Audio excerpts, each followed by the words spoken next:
ថ្ងៃនេះមកអាន boxing ទៀតហើយបងប្អូនអើយនិយាយពីថាអូយទិញលុះខ្សែដោយសារឥឡូវទិញ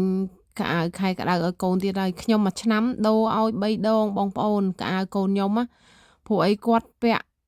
បើថាទិញម៉មគឺថា3មួយឆ្នាំដូរ3ដងហ្នឹងគឺត្រូវតែដូរដោយថាគាត់ខូចអីទីទួយគាត់លែងពាក់តែម្ដងគាត់ខូចជើងខូចដៃគឺគាត់អត់ពាក់ទេគាត់ស្រួលក្នុងខ្លួនហើយវាដូចថាកូនខ្ញុំខ្ពស់លឿនអញ្ចឹងណា កូនខ្ញុំទៅថ្នាក់ទី2ព្រោះគេថាថ្នាក់ទី5ថ្នាក់ទី6ឯងបងប្អូនហើយអញ្ចឹងបានដូចខ្ញុំនិយាយអញ្ចឹងក្នុងមួយឆ្នាំខ្ញុំដូរកៅអៅគាត់3ដងមិនមែនថានិយាយមិនទេបងប្អូនហើយថៃទិញខ្ញុំច្រើនតែទិញអាកៅអៅធំជាងខ្លួនពាក់ដំបងដូចកៅអៅខ្ចីគេអញ្ចឹងដល់ទៅពេលយើងបោកយើងដាក់នេះយូរទៅកៅអៅវាដូចថាគាត់ធំលឿនផងហើយពេលយើងបោកទៅយើងយកទៅផ្លុំផងឲ្យវាស្ងួតអញ្ចឹងទៅវាក៏រៀងដូចថាវារួមអីខ្លះអញ្ចឹងណាបងប្អូន ដោយសារនៅចិនបងប្អូនដឹងស្រាប់ហើយមេឃភ្លៀងផងអីផងឲ្យហាអត់តាន់ទេអញ្ចឹងមានន័យថាដាក់ម៉ាស៊ីនកម្ដៅឲ្យវាស្ងួតអញ្ចឹងទៅហើយកៅអៅម៉ាស៊ីនកម្ដៅដាក់ឲ្យស្ងួតបងប្អូនដឹងស្រាប់ហើយវាឆាប់ខូចណា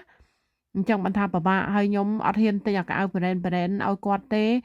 ដោយសារគាត់ធំលឿនពេកកៅអៅឆាប់ខូចអញ្ចឹងទិញតាសំរុំអញ្ចឹងទៅឲ្យគាត់ស្លៀកមកល្មមបោះចោលអញ្ចឹងណាបើសារទិញល្អគាត់ឆាប់ខូចវាស្ដាយកៅអៅអូនិយាយពីថាខ្ញុំអាសាប្រម៉ូឲ្យមិត្តភ័ក្ដិខ្ញុំមិនស្ទើរដែរហ្នឹងបងប្អូនដោយសារកូនខ្ញុំធំលឿនពេកហើយកៅអៅពាក់សរើសទៀតបងប្អូនហ្នឹងសិតថាឲ្យគាត់មើលសិននេះណាបានខ្ញុំហ៊ានទិញបើថាស្រឡាញ់តាមចិត្តថាយើងអត់ឲ្យគាត់មើលដឹងថាពិបាកឲ្យយកមកអត់ពាក់តែម្ដងចរិតក្មេងសម័យឥឡូវគឺពិបាកណាស់បងប្អូនហើយមានកៅអៅសម្លៀកបំពាក់ឲ្យនៅយ៉ាប់ទៀត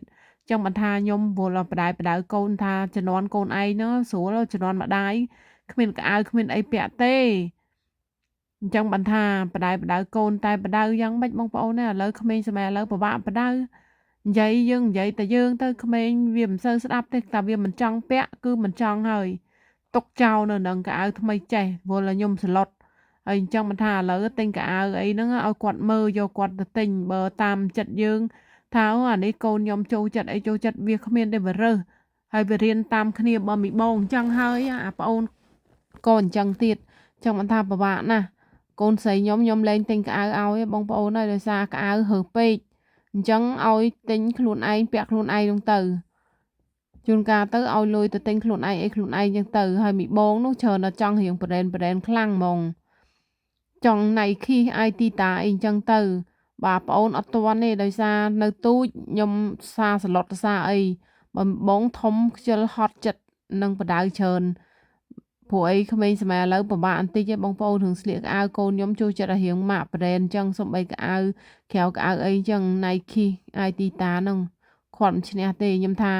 បើសម្បូរលុយថ្ងៃក្រោយហៅលុយខ្លួនឯងចង់ទិញអីទិញទៅម្ដាយមិនហាមឃាត់ទេតែឥឡូវកូននៅរស់ការដូចថាឪពុកម្ដាយចិញ្ចឹមកុំចង់ថាទីអីបាននងអញ្ចឹងណាព្រោះអីខ្ញុំចិញ្ចឹមកូនក៏ខ្ញុំខាត់ដែរបងប្អូនយើងមិនរិះថាំទេយើងមើលតាមកលៈទេសៈដែរបើថា